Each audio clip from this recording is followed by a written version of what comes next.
రాష్ట్రాల్లోని పలు ప్రాంతాల్లో భారీ నష్టం సంభవించింది. ఇటీవలే కేంద్ర మంత్రి శివరాజ్ సింగ్ చౌహాన్ ఏపీ తెలంగాణలో ఏరియల్ సర్వే నిర్వహించారు. ఈ రోజు కేంద్ర బృందం బ్యారేజీని పరిశీలించింది. బ్యారేజీ నీటి ప్రవాహం తదితర విషయాలను జలవనరుల శాఖ అధికారులను కేంద్ర బృందానికి వెల్లడించారు. ఈఎస్సీ వెంకటేశ్వర్లు ఇందుకు సంబంధించిన వివరాలను అందించారు. ఈ నెల 1న రికార్డు స్థాయిలో 11.43 లక్షల క్యూసెక్ల వరద వచ్చిందన్నారు. కృష్ణానది పరివాహక ప్రాంతాల్లో పరిస్థితి ముంపునకు సంబంధించిన వివరాలను ఈ బృందం దృష్టికి తీసుకువెళ్లారు.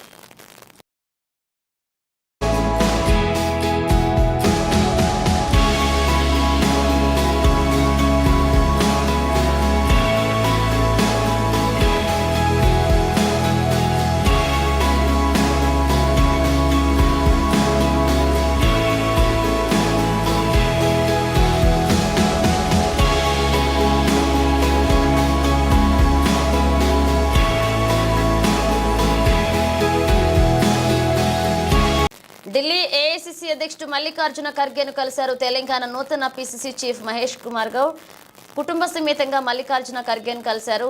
ఈ సమావేశంలో ఎంపీ చామల కిరణ్ కుమార్ రెడ్డి, రోహిన్ రెడ్డిలు పాల్గొన్నారు. అత్యధిక సీట్లు గెలిచి మళ్ళీ రాష్ట్రంలో అధికారం రావడం, అదేవిధంగా ఈ దేశం మా భవిష్యత్తు అని ఎదురు చూస్తున్నటువంటి రాహుల్ గాంధీ గారిని దేశ ప్రధానిగా చేయడమే లక్ష్యంగా ముందుకెళ్తాం.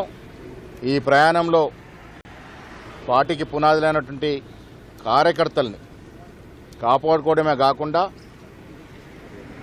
వారి ఇష్టాల్ని, వారి అభిరుచుల్ని, వారి ఆలోచనల్ని కూడా ఇటు పార్టీ అటు ప్రభుత్వం ముందు పెట్టి వారిని స్ట్రెంథెన్ చేస్తూ పార్టీని బలోపేతం చేస్తూ ముందుకెళ్తాం.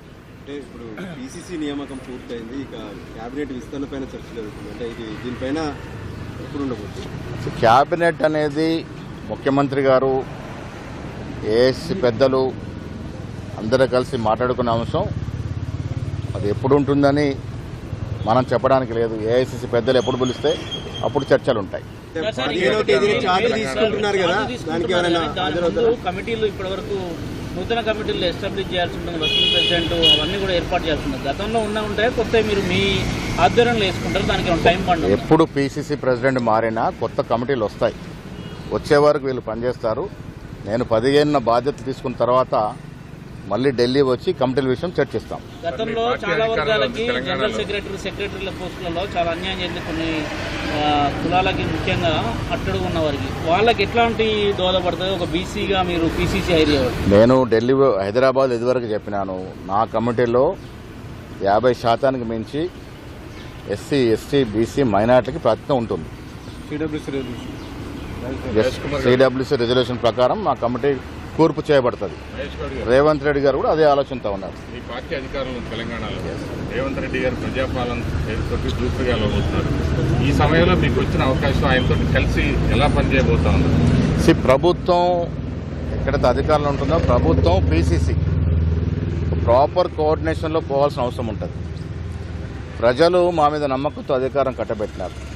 సో ఆ ప్రజల నమ్మకాన్ని వమ్ము చేయకుండా మేము ఐక్యంగా ఉండి, మేము ఎన్నికలకు ముందు ఇచ్చినటువంటి ఏ అంశాలు ప్రజలకు ఇస్తామని చెప్పినామో వాటన్నిటి కూడా ప్రజలు చేరవేరేందుకు అటు ప్రభుత్వ పరంగా ఇటు పార్టీ పరంగా ప్రయత్నం ఉంటుంది.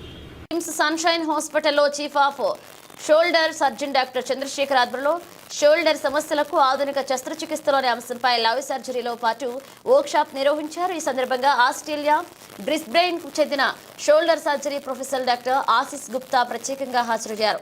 ఈ సందర్భంగా ఏర్పాటు చేసిన విలేకరుల సమావేశంలో డాక్టర్ చంద్రశేఖర్ మాట్లాడుతూ ఆర్థోపెడిక్ రంగంలో వస్తున్న ఆధునిక వైద్య విధానాలను ఎప్పటికప్పుడు అందిపుచ్చుకుంటూ ముందుకు వెళ్లడంతో పాటు భుజం గాయాలు, ఫ్రాక్చర్స్, కండరాల దెబ్బతినడం, ఫ్రోజన్ షోల్డర్ వంటి సమస్యలకు ఆధునిక శస్త్రచికిత్స పద్ధతులు, ఆర్థోస్కోపీ, ఎండోస్కోపీ విధానాలతో సరిచేయవచ్చని KIMS Sunshine hospital chief of shoulder surgeon doctor Chandrashekar తెలిపారు. ఈ కార్యక్రమంలో KIMS Sunshine robotic joint replacement surgeon, consultant orthopaedic and arthroscopy surgeon doctor Kushal, Telangana